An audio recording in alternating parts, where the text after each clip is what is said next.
Hello friends, कल का जो टॉपिक था एग्जेक्टिव पार्ट 1 आप लोगों ने देखा था। उसमें अपन पहुंचे थे शायद मेरे ख्याल से एग्जेक्टिव ऑफ क्वालिटी और क्वांटिटी तक अपन ने कंप्लीट किया था उसको। आज अपन फिर उसी को आगे प्रोसीड करते हैं।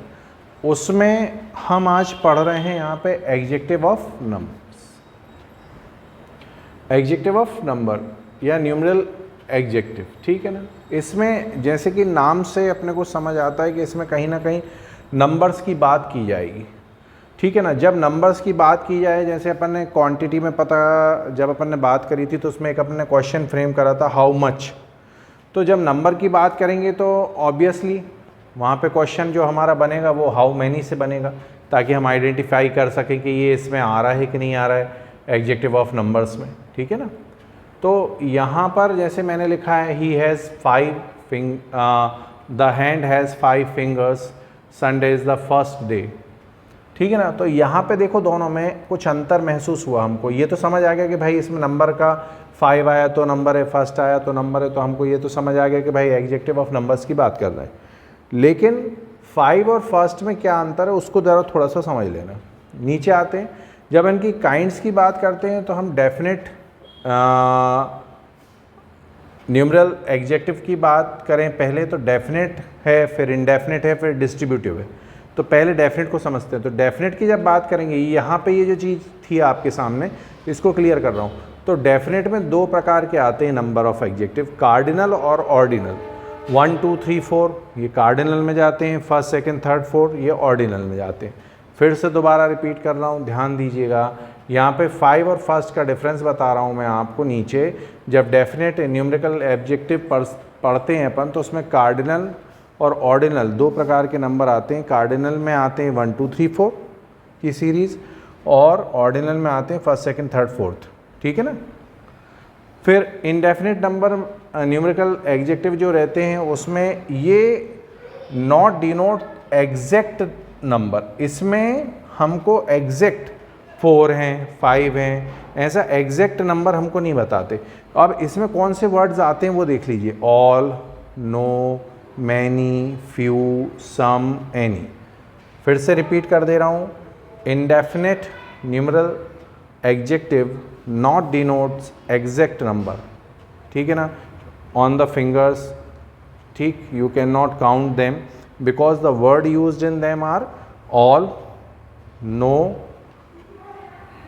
many, few, some, any, correct. Now the third one is distributive numeral adjective, ठीक है ना, denotes each one, इसमें प्रत्येक की बात होती है। तो इसमें प्रत्येक के लिए अपने को मालूम है ऑलरेडी, अपने जानते हैं कि ईच आता है, एवरी आता है, आइदर आता है, नाइदर आता है। आइदर का मतलब होता है दोनों में से कोई एक, और नाइदर का मतलब होता है दोनों में से कोई भी नहीं, ओके, ठीक। इसके बाद एक समराइज ले लेते हैं इसका। एग्जेक्टिव और नंबर के हम बात करें तो इसमें सेंटेंस में हमको नंबर का जो एक वर्ड कोई ऐसा आएगा जरूर जो हमको रिप्रेजेंटेशन देगा नंबर्स की। जैसे 5 है, यहाँ पे फर्स्ट है। यहाँ पे क्वेश्चन जो हमारे दिमाग में फ्रेम होता है वो कभी भी इसको समझने के लिए होता है हाउ मैनी। सबसे अच्छा क्वेश्चन जो हम दिमाग में फट से ले आते हैं, जैसे नंबर की बात होती है, क्वान्टिटी की बात होती है, तो वहाँ पर हम ले आते हैं हाउ मच, ठीक। फिर उसके बाद एग्जेक्टिव की अगर बात करें तो definite numerical executive numeral executive होते हैं। इसमें कार्डिनल ऑर्डिनल नंबर आता है। कार्डिनल में 1 2 3 4 आता है, ऑर्डिनल में फर्स्ट सेकंड थर्ड फोर्थ आता है, ठीक। डेफिनेट नंबर न्यूमरल एग्जेक्टिव की बात करें तो ये एग्जैक्ट फिगर हमको डिनोट नहीं करती हैं, ऐसे all, many, few, some, any, इसमें कोई नंबर हमारे पास एग्जैक्ट नहीं आ रहा है। फिर डिस्ट्रीब्यूटिव में जो रहता है उसमें ईच वन के लिए आता है। तो ईच वन के लिए आपको अच्छे से मालूम है, ईच आता है, एवरी आता है, आइदर और नाइदर। आइदर और नाइदर में मैंने आपको फ़र्क बता चुका हूँ। अब इसके बाद आगे, अब नेक्स्ट है सर डेमोन्स्ट्रेटिव एग्जेक्टिव, ठीक। ये क्या करेगा, ये पॉइंट आउट करेगा पर्सन और थिंग को। This is a board, thing हो गई, दिस इज अ पेन, ठीक है ना। तो दिस, दैट, दीज, दोस, ये डेमोन्स्ट्रेटिव एग्जेक्टिव में हम यूज़ करते हैं। अब दिस और दैट ये आपको मालूम है सिंगुलर नंबर के साथ जाते हैं, दीज और दोज ये प्लूरल नंबर के साथ जाते हैं। इसमें जो क्वेश्चन बनेगा हमारे आइडेंटिफिकेशन को क्लियर करने के लिए हमारे दिमाग में बनना चाहिए विच। ठीक, this boy is stronger than Harry. अब यहां पर विच बॉय इज स्ट्रॉन्गर, दिमाग में क्वेश्चन बना।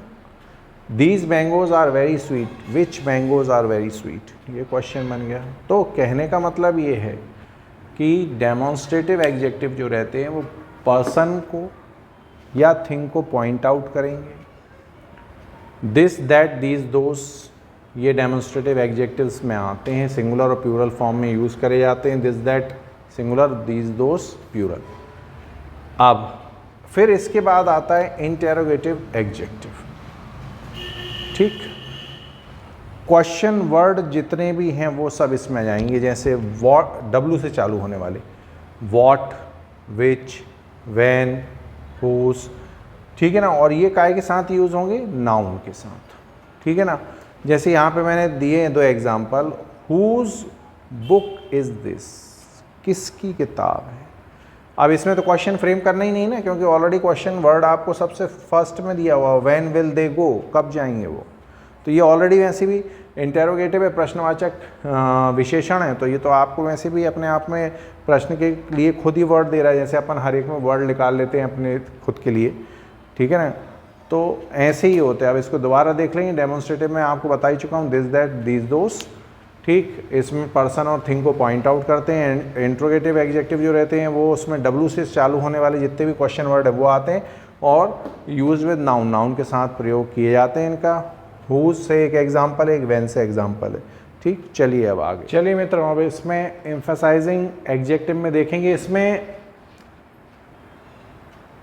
वाक्य में आपको वो शब्द मिल जाए जिससे आप वाक्य को, जिसमें कह सकते हैं अपन कि उसमें जोर डालें या वाक्य को बहुत ज़्यादा पावरफुल बना दें। जैसे I saw it with my own eyes, ठीक है ना। आई सॉ इट, मैंने वो देखा अपनी स्वयं की आंखों से, own. This is the very thing we want, यानी वो वही चीज़ है जो मुझे चाहिए या हमें चाहिए। ठीक, तो ओन या वेरी जो रहता है एम्फसाइजिंग एडजेक्टिव के रूप में आते हैं। एक्सक्लेमेटरी एडजेक्टिव में जो आते हैं वो वॉट को ज़्यादा लिया जाता है, जैसे what an idea, what a piece of work is man, और इसमें मार्क ऑफ एक्सक्लेमेशन जरूर लगाएगा लास्ट में। तो मित्रों, ये जो हमारी एडजेक्टिव की कहानी है वो आपके सामने प्रस्तुत की गई। उम्मीद है आपको वीडियो पसंद आया होगा, लेकिन फिर वही दोबारा रिपीट करूँगा मेरे शब्दों को कि स्किप ना करें प्लीज़। आप अपने लिए कलेक्ट कर रहे हैं तो कोशिश करें, अगर पूरा वीडियो देखते हैं तो आपको छोटी छोटी बड़ी बड़ी जो भी चीज़ें बताई जाती हैं वो आपके सभी कलेक्शन में इकट्ठा हो पाएंगी। You can collect each and everything. So if you like the video then please like, share and subscribe. Thank you.